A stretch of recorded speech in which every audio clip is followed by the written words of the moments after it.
Okay, so I'm very happy today to introduce Jeff Phillips. And just to recall a few things about him, he got his bachelor's in math and computer science from Rice.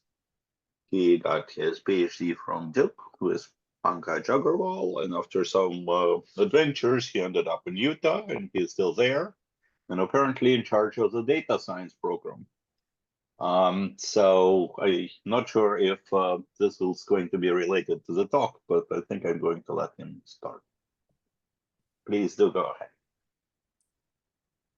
Yeah, so thanks for having me, Boris. So it's nice to talk here. So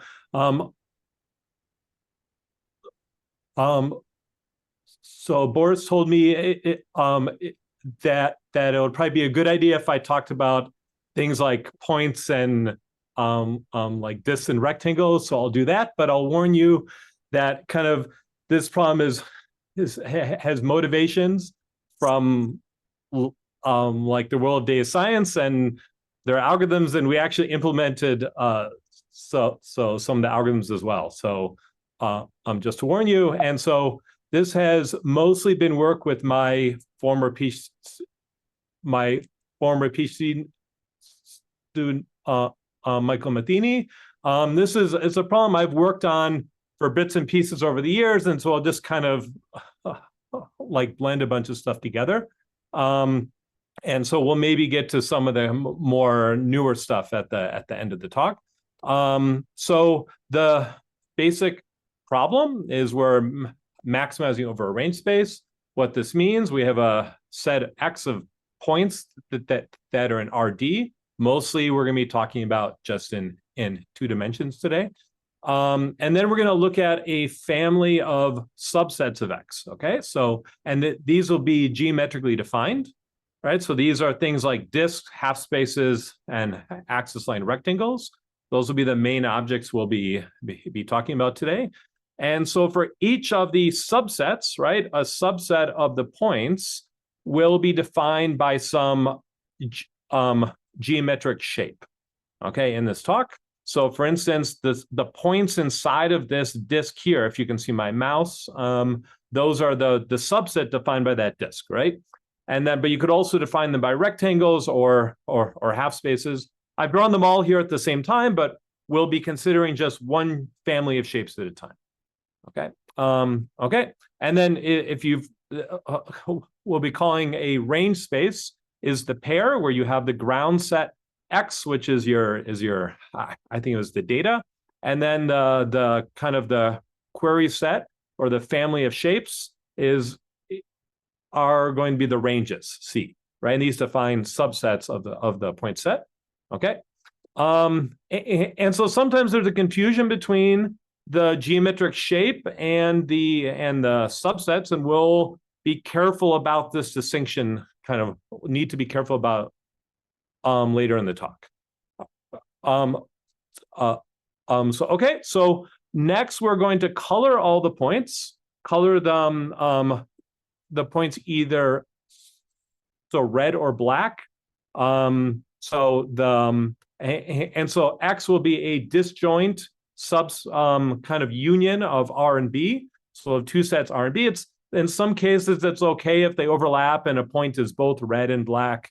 But if for now we can just think of them as disjoint subsets. Okay. And then we're going to measure something on each of the ranges. Okay, so for a range C, we're going to look at the rate, and this will be the kind of the fraction of points of the, in case the red points inside this range. In this example, there are 3 red points out of a total of 9 red points, so the rate will be 1/3 here for this range, and you can count similarly for the black points. There are a lot more, and I don't know what the number is. And then the discrepancy of a particular range is going to be the difference between the red rate and the black rate.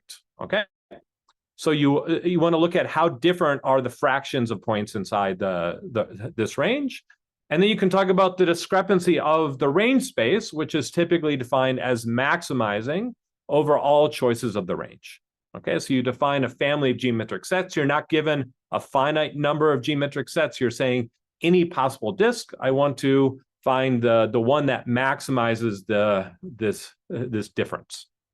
Okay, and so the goal is to compute this, either the maximum value, or mostly we'll be looking at the disk which maximizes this, right? There's an infinite number of disks, but we can look at this from a combinatorial perspective. So there's only kind of disks that are, and I'll talk a little bit more about this, but disks that give the same subsets, are effectively the same disk here. All right, so this is kind of the primary, the first goal, but this isn't exactly what we'll be kind of looking at. But let me first explain why this is an interesting question. All right, so one, there's a rich field of geometric discrepancy theory. There's a great book written on this. There, the primary questions are typically you're given X and this family of ranges, like a range space, and then you're asked to choose the coloring red and blue, and maybe you want them about the same size. Do you want the discrepancy of the range space to be as small as possible? How small can you make it given an input X and a range space? And then how can you compute these colorings, red and blue, as how can you compute those with the low discrepancy as efficiently as possible? What this is doing, this question is verifying how well did you do, right? So if you want to check how well did I color, you made a guess, it's a good coloring, you have to check it. That's what my question is asking. Okay, this is also the primary question in machine learning. You're given data set, but they're either positive or negative examples. And often we're looking at the ranges are defined by these half spaces.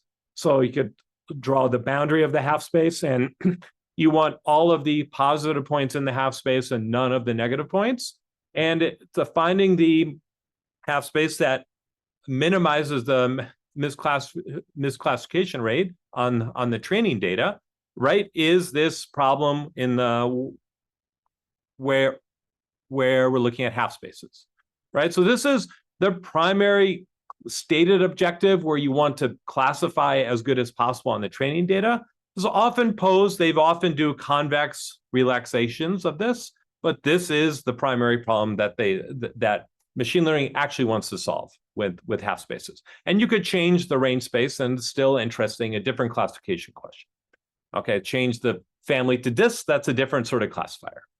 Okay, and then the way I got into this problem was looking at this spatial statistics problem called spatial scan statistics, where we're given points, typically in in 2 dimensions. They're spatial, they're on a map, and we're given data B that's at some background rate, like a population of people, and then some R are the measured points. These are often your kind of people who have cancer, and you want to say if there are clusters of cancer or there's an outbreak of COVID someplace. There were papers written about this a few years ago. And so there, the primary objects people study is to find the disk or the axis line rectangle, which is maximizing this discrepancy between the background population and the measured rate, right? And so this tells you this is kind of the most anomalous region when you're normalizing by the population. So I don't want to say, oh, there are a lot of COVID cases in like New York City because just a lot of people live there, right? I want to normalize that out. And to find spatial anomalies this way is called spatial scan statistics. Okay, and the phi function they often want to optimize is not the one I defined, but there's some prior work of mine that's shown you can reduce it basically to this problem. Okay, so this reduces to this problem of this maximizing this range space, this discrepancy. Okay. Also, something I've been recently kind of thinking about are these measures between probability distributions called these integral probability metrics, where you're given a space of data, and think of this as just RD or points in RD. And you really think of these as two measures which are defined on this space X. And so you can often think of these 2 point sets R and B, right? And you want, B is background, R is measure, or these two distributions, and I want to measure a distance between them. So to do this, I define a family of functions, right? And these could be shapes. So this could be this binary function, 1 if it's in a range, and 0 if it's not in a range, right? Like I've shown in this example with the disk here. And then the integral probability metric is defined as the supremum over all functions, the expected value of that function based on points drawn from this distribution. And if I start with the distribution as a finite point set and the ranges are defined in this binary way, then this is really just kind of the expected value is just this rate, this fraction of points inside this range. And so this is an integral probability metric, right? So kind of integral probability metrics show up in a lot of places. You can get the total variation distance, Euclidean distance, Wasserstein distance as examples here. The point that I'd like to raise in this context is that for a geometric range space, where I define an abstract family of these ranges without kind of a size restriction, then this distance between distributions is going to be a proper metric, right? I get triangle inequality. I get all the properties that I would want for a metric between probability distributions now, okay? So I get this question is the computing that distance is now, or that maximum range value is giving me a metric, but computing a metric between these probability distributions, that may be described as point sets. So how do we go about actually trying to compute these things? All right, so kind of let's start with the problem with disk in 2 dimensions. Every disk is combinatorially defined by at most 3 points. So that means I can kind of think of a disk and shrinking it to the canonical disk until it touches at most 3 points. It might touch more points if they're non-general position, but I can choose 3 of those points that will be sufficient to define it. In general position, it might only be defined by 2 points, and this isn't problematic for anything we'll discuss either. Okay, and then what I want to do is I want to scan through all the pairs of the points, right? So one efficient way of doing this is that is very, very efficient to do in practice, is I can pick all pairs of 2 points. So n choose 2 points, and then for each pair, I can kind of sweep this disk through all the points here, right? So all the other points which are defining the boundaries, I can sweep it through, and I will realize all of the possible combinatorial disks in this way, right? Some points are leaving as I sweep, and some points are so being added in, right? For those of you familiar with like liftings and arrangements, I can also construct the arrangement and walk the arrangement. And we'll talk a little bit more about some of those kind of when we optimize this. We'll talk about this process later. All right.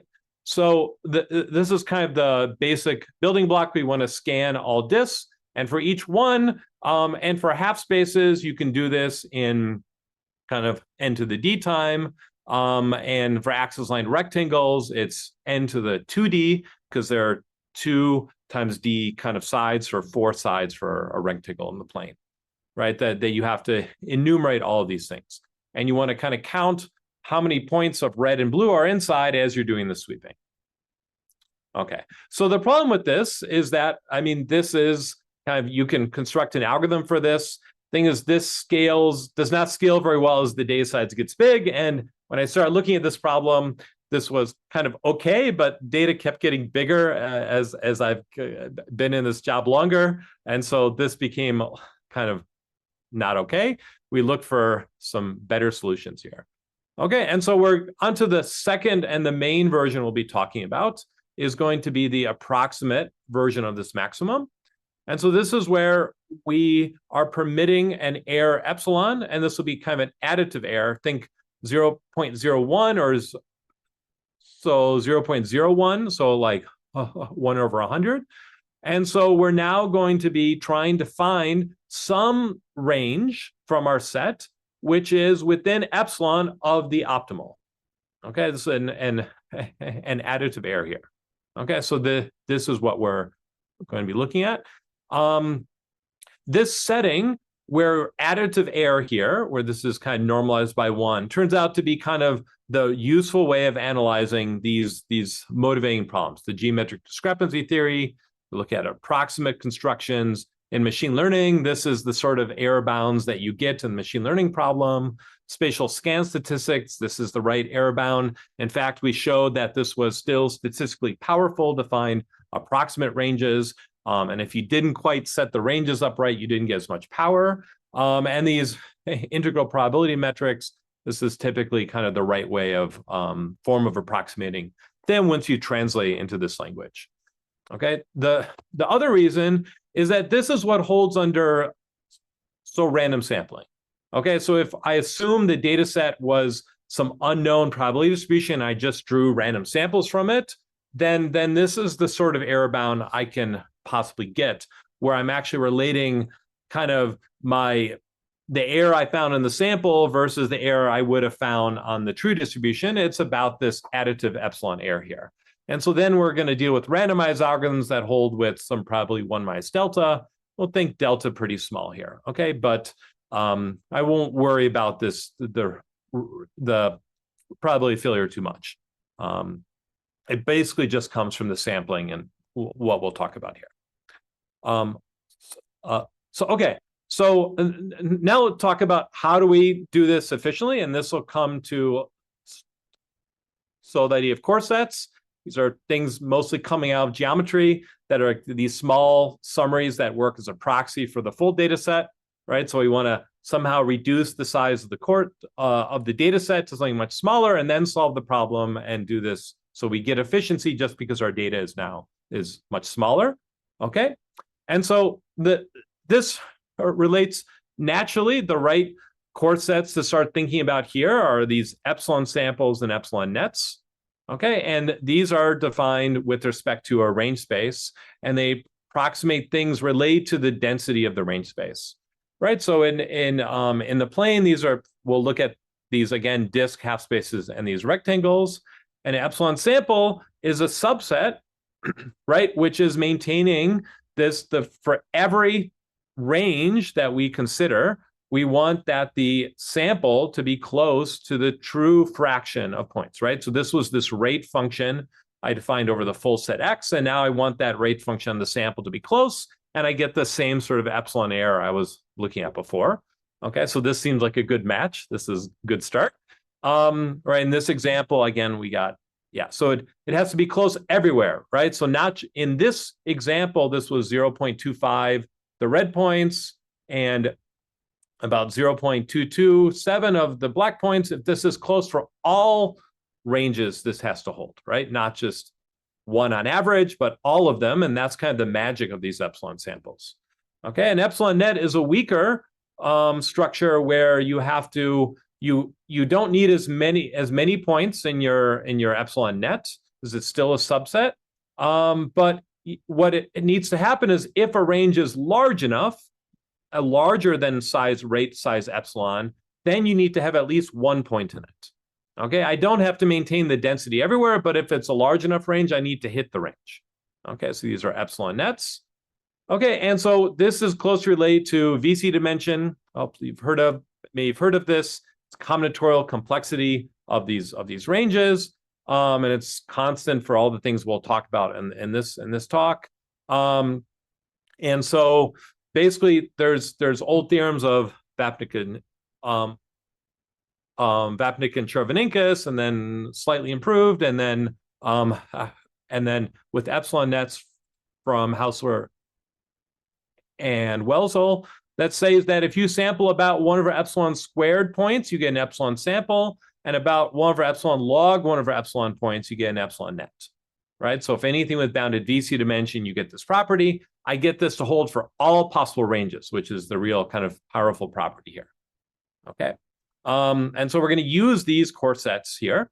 Okay. And you can actually often make these a bit smaller in low dimensions, and this will turn out to be useful. For rectangles, you can get 1 over epsilon polylog. It's a pretty small polynomial in the log now. For half spaces, 1 over epsilon to the 4/3, so almost linear, but not quite there. And the epsilon nets, you can get rid of the log factor with some more care here. But these are a little bit slower to compute sometimes.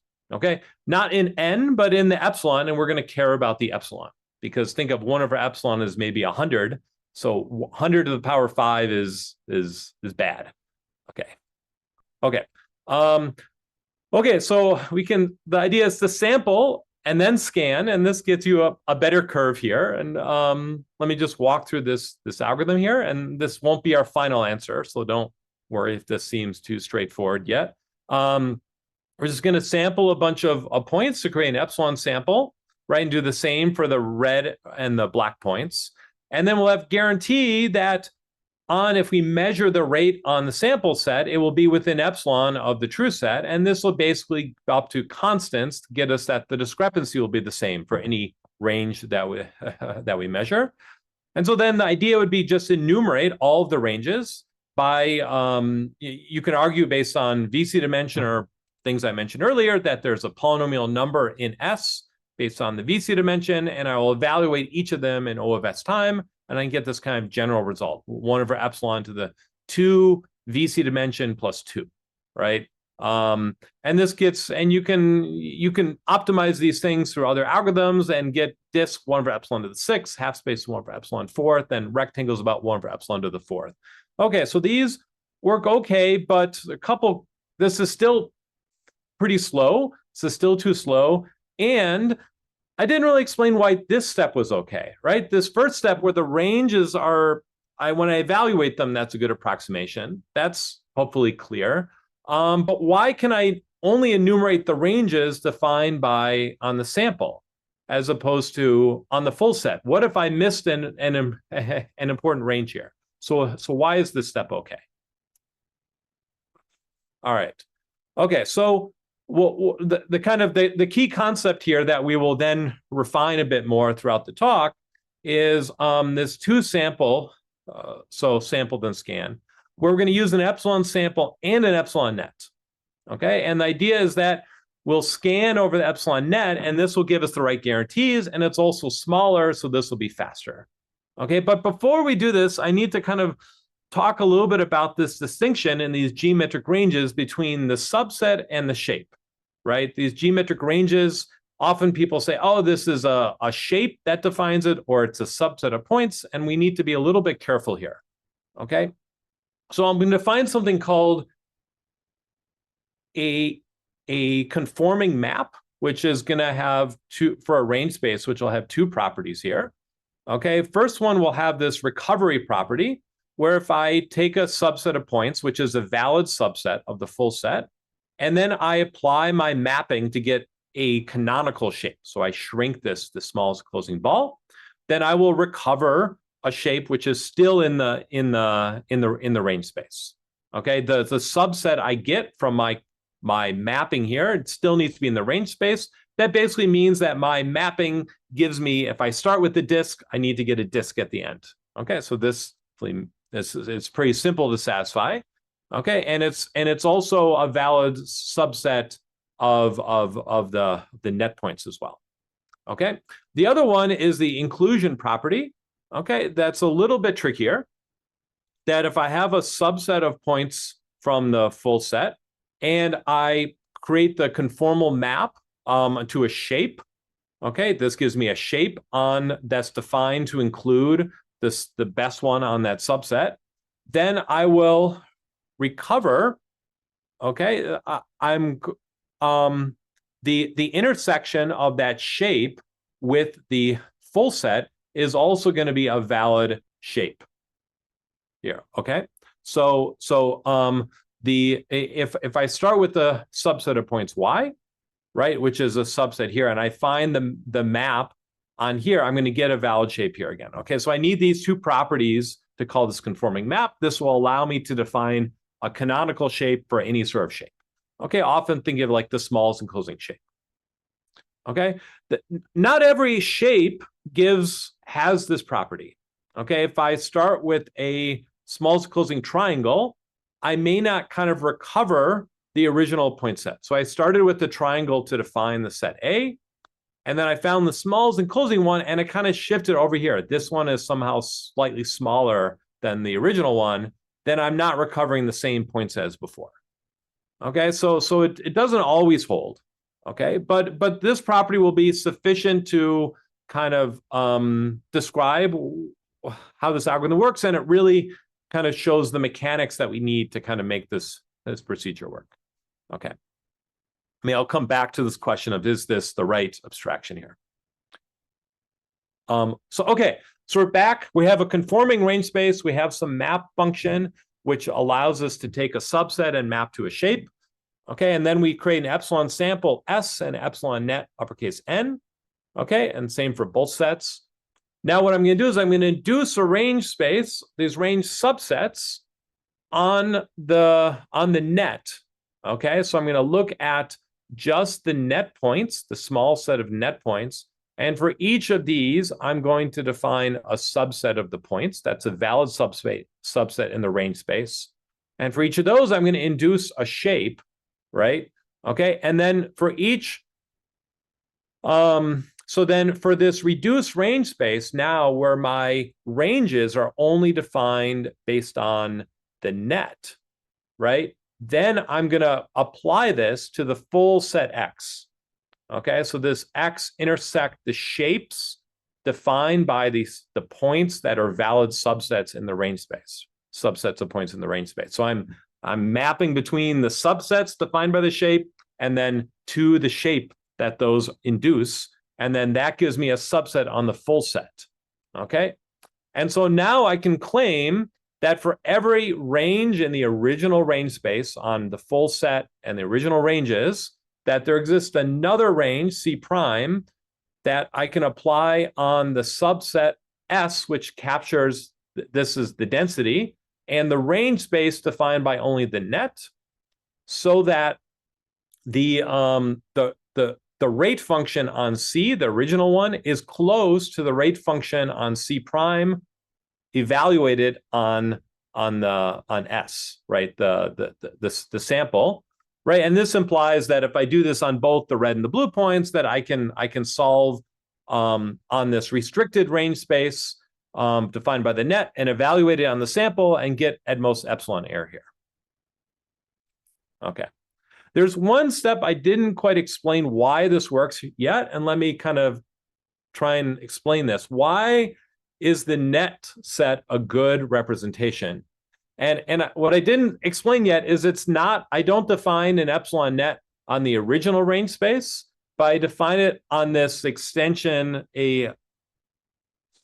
so symmetric difference range space, right? So I take the original set defined by, say, disks, and then I look at the range space defined by the symmetric difference of two disks, right? So this is an example range here on the left, these green points, these green regions here, the symmetric difference, the points that are in one disk, but not both disks, okay? And so the reason why, and so VC dimension, if I have a VC dimension bound on the original range, then the symmetric difference range will inherit that with the constant factor more. So basically all my sample, my sample theorems hold, okay? So why is this useful? Because I have to guarantee that if I want to prevent that my original range here, the red one, if I shrink it to the green one here, which is one of the canonical ones defined by the net, if it's swept, I want to avoid it from sweeping over too many points. If it had swept over too many points, right, that more than epsilon fraction of the points in the set X, right, then it would have had to have hit one of the net points, right? And so if it hits the net point, then this implies that it's hit the canonical range, or it might have to hit the net point kind of the number of points that define the boundary is the VC dimension constant number. So I need to do this some constant number of times. Okay, but I can guarantee that I can't sweep transition from the original range to the canonical range defined by the net without crossing over too many points in this range. This is again a symmetric difference range, the part that's in the red shape but not in the green shape. Okay, so this could also be sweeping from this one disk to the other disk. That would be another example, and it would have to hit the net points to get between them. Okay, so this is why the net provides a good approximation of the range space. And it's also smaller than the epsilon sample. Okay, so this allows me then to enumerate all the ranges on the net points and then evaluate them on the sample points, and I get this improved runtime, basically almost a square root of what it was before. Okay, and so this gives me faster runtimes, about 1 over epsilon to the 4th or 1 over epsilon 3rd, just directly applying this. Okay, and with a few basic optimizations here.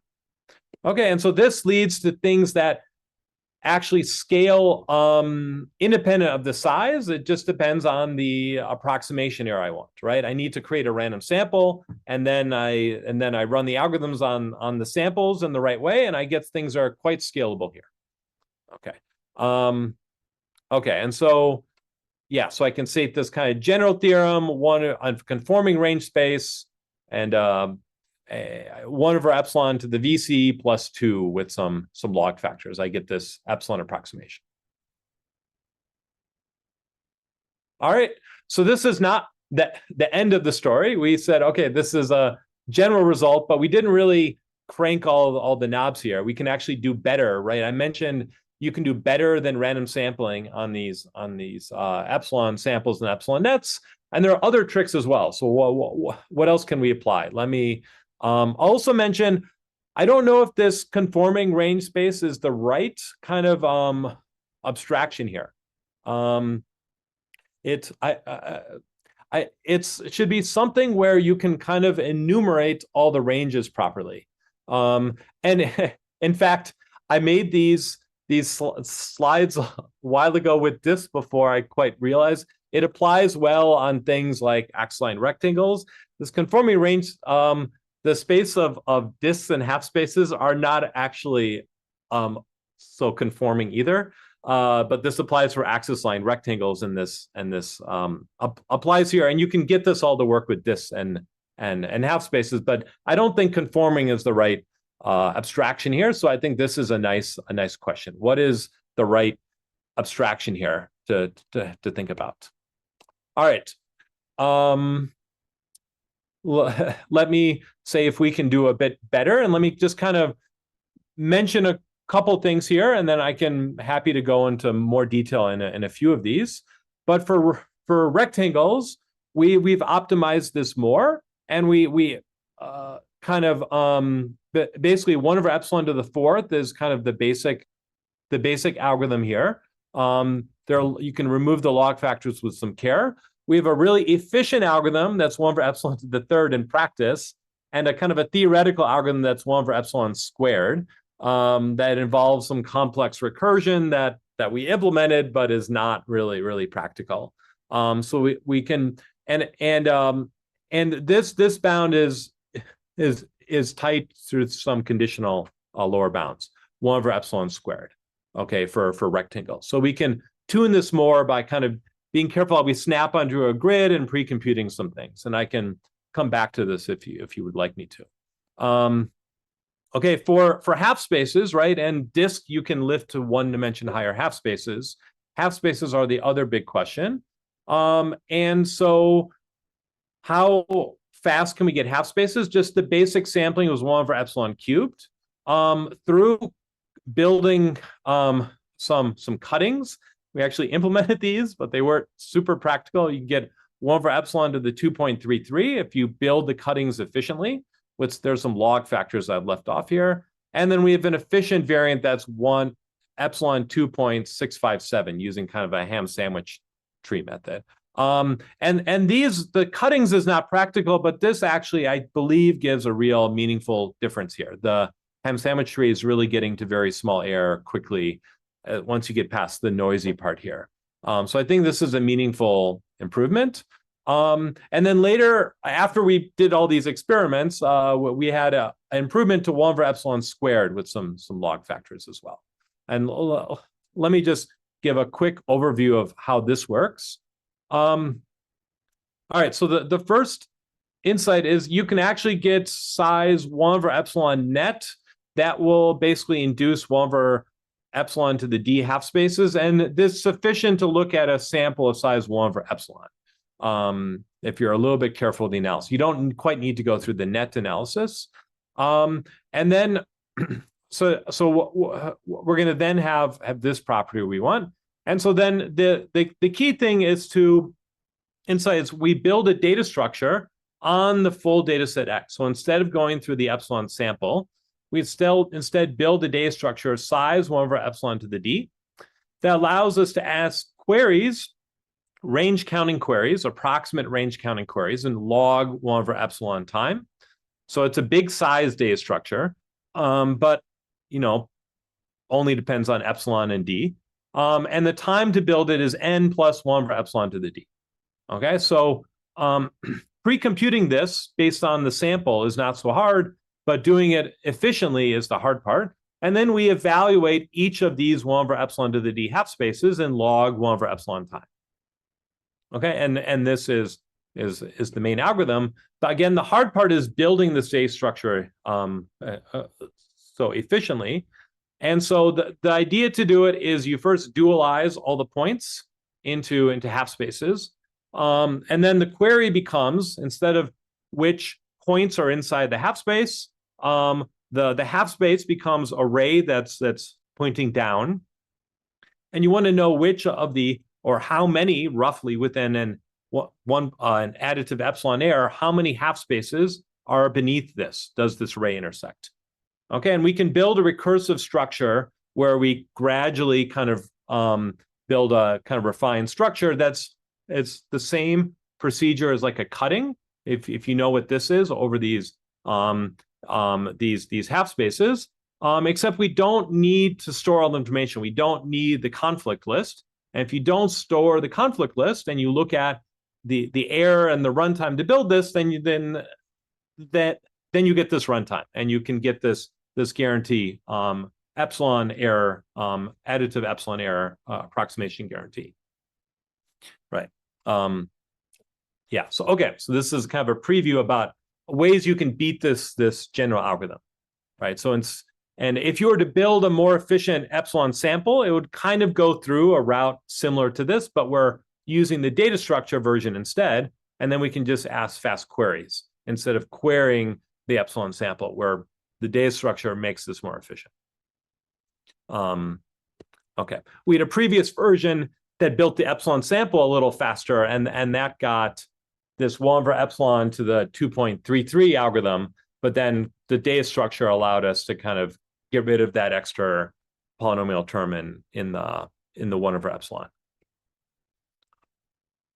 So this gives us, we believe, are basically the optimal linear classifier problem up to this log factor. We have some conditional lower bounds that we had written up. These are kind of, these are reduction to known hard problems like 3-sum. What we get is that there is a function that we want to maximize, and we can show a conditional lower bound reduced to 3-sum that's n plus 1 over epsilon squared in 2D. So the weakness of this problem, though, is that the function that we're maximizing is not this kind of discrepancy function, which gets larger as the sets get more different from each other. This is a balancing function where I want to have I want to choose some difference between them, say 0.7, and then I want the difference between them to be close to 0.7. So it's a little bit strange construction. And we don't know how to get 3-sum construction to the kind of the actual discrepancy function we're looking at here. But it gives basically the right lower bound in 2D. If we want to look at this discrepancy function, which is where it's kind of looking at the difference between them and maximizing, you want this to be as big as possible.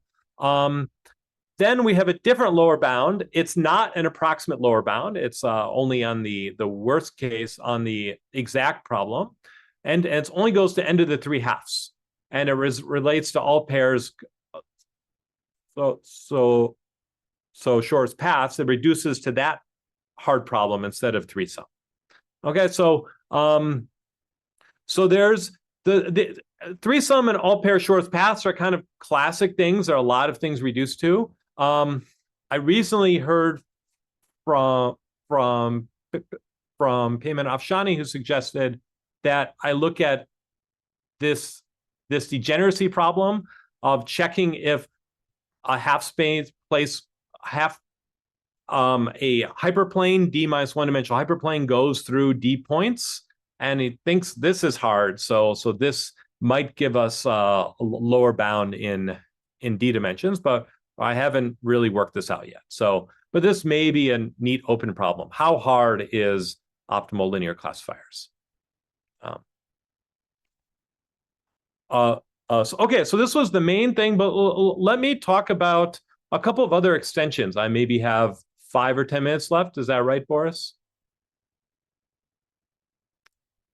Yeah, I think you can have even a few more minutes. So sure, great. So okay, so I'll stay more than 5 minutes or 10 minutes. So great. Maybe I'll go for another 10 minutes, and I can talk about a couple of other problems we've looked at in the space as we kept exploring this interesting problem. So next we're looking at trajectories in 2 dimensions. Okay, so these are from GPS trajectories. These are from birds flying over Oxford, from buses and cars in some city in Brazil. These are a bunch of people moving in like Beijing. There are lots of these trajectories that are described as piecewise, basically implies a piecewise linear curve, which is embedded in 2D. Okay, and so we wanted to ask, what would be a good spatial anomaly? How would we apply this where our set X, right, that we're trying to kind of is our underlying distribution, is trajectories, but now our ranges are still things like disk here. Okay, and so we want trajectory and we have a disk, and we want to know, how do these intersect? What's the right way of defining this kind of the range space here? So we get back these notions of range space, and we came up with 3 different definitions. We couldn't decide. Okay, so the first one is a partial trajectory, we call, where we say a trajectory counts as being in the range based on how much of it is in the range, right? The more that's in the range, the more it counts. So this would be kind of 95% of this one, maybe 20% of this one, and 0% of this one. Okay, this seems like a reasonable maybe way of trying to do this. So there's partially included ranges, points. Okay, there's a full trajectory where if a range intersects a trajectory, any part of the trajectory, whether it is the waypoint or part of the segment is inside the disk, then this counts as an intersection. The trajectory is completely inside. Okay, and then the third one is called flux, where we say that it's inside if the trajectory starts inside and leaves and ends outside. It can actually go back outside, back inside, as long as it ends up outside. And also you get, to make this kind of work, we define this based on what we can get to work, is that if it starts outside and ends up inside, that counts as like a negatively being inside. Okay, so we want to measure the flux of this region if a lot of people are leaving, but very few people are coming in. It seemed like a natural notion, right? So this blue one here is coming in, so that counts negatively, and the red one is leaving, so that counts as positively being in the range. Okay, so it turns out we define the partial trajectory this way because it's easy to work with under the idea that you can sample, because you can sample points based on the length or any measure on these these trajectories, and it just reduces to the sample points. Okay, so this one, the proportional of this area inside reduces to kind of the sample, and I get all the same bounds as before. The flux one, based on how I set it up, I just have to look at the endpoints, the first point and the last point, and I kind of get a positive point if it's inside here, and I kind of put a negative sign on the points outside, and then I have to keep track of the negative points and positive points maybe kind of in the big equation I'm optimizing, but you can reduce it back to the original problem. This full trajectory problem turns out to be harder, right? This is kind of a newer, kind of interesting kind of geometry problem. And so we spent some time trying to solve this. We actually implemented and tested all of these, but the full one, we weren't fully able to solve this one actually. And so we had to introduce some additional geometric error. We said, let's just say that if a trajectory is inside of this darker green range, it should count, but I'm okay to sometimes count it if it's also inside a slight shift. If I move the center by at most alpha, then I can count it, but I don't need to, right? So I'm allowed some additive alpha error in the specification of the ranges. Okay, when we introduce this geometric approximation, then basically we're able to do things like approximate each of the trajectories by a bunch of points, and then you have a set of points. It's still not that simple because if any of the points on the trajectory intersects a range, the whole trajectory counts. So I have to care, I then have a set of points, a set of point sets. I have to deal with that are either red or blue, but this one is then something we can handle. So with these approximate trajectories, and ultimately in this full case, we're able to get bounds that depended on, let's see, this is L is a bound on the arc length, and alpha is this geometric error, and then we had this dependence on 1 over epsilon. So for half spaces, once you have a point set, you just need you don't have to worry about the length because you can just look at the convex hull of the points. If a half space includes the trajectory, it will include any points in the convex hull. It will only intersect the trajectory if it intersects the convex hull of the points. So we don't need any dependence on the length here, but for rectangles and disks, we needed dependence on this length and this geometric error. So I think being able to have a solution here that did not depend on L or alpha would be kind of an interesting question as well. All right, but these worked well. We were able to show kind of statistical power for these at quite large scales. I'm really proud of this implementation job for my students. Okay, and then let me tell you about one other thing I've been working on, which is kind of in progress, almost done. Looking at the Kolmogorov-Smirnov distance, which is a distance between, or just the Kolmogorov distance, sometimes just the distance between one-dimensional probability distributions. And it basically looks at the L infinity distance between the CDFs, right? And what this means, I can reduce this to a range problem where I find the maximum over all one-sided ranges, everything less than some value z, integrate the distribution over that. But I can think of it as the CDFs and just find the maximum between the CDFs anywhere. Okay, this is the same interpretation of the problem. But this form allows me to write this as this integral probability metric, and I'm searching over these one-sided intervals. Okay, and you can what's known, and this is actually older result that predates the Vapnik and Cherveninka stuff, that you need 1 over epsilon squared samples, and I get an approximation of this, and it doesn't depend on the number of data points. From blanking the names, Kiefer and Wolfowitz, I think, from the 1950s. Very cool, like very prescient result. Okay. Okay, and so I can sample and then sort, and I can solve this quickly. Okay, but what I want to do is define a multidimensional version of this where I define two-sided rectangles. So rectangles that are these dominating points that if I pick a point Z, it's everything smaller or less than this. So this is a nice distance because I can have height and weight. I don't need my units to match up, right? So if I measure something like a Wasserstein distance or defined by a radius ball, I have to define a distance, and I don't know how to do that with things like height and weight that are measuring different things.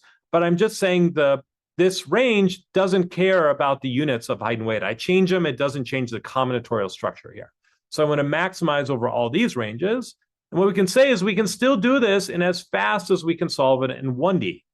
By this kind of fast scanning approach, we can sample basically 1 over epsilon squared points and do some sorting and clever scanning over these two-sided rectangles and get this back down to this time, right? This follows from the rectangle result, but we can also do it in 3 dimensions, and I think probably in 4 dimensions as well, get near optimal in the sample complexity. So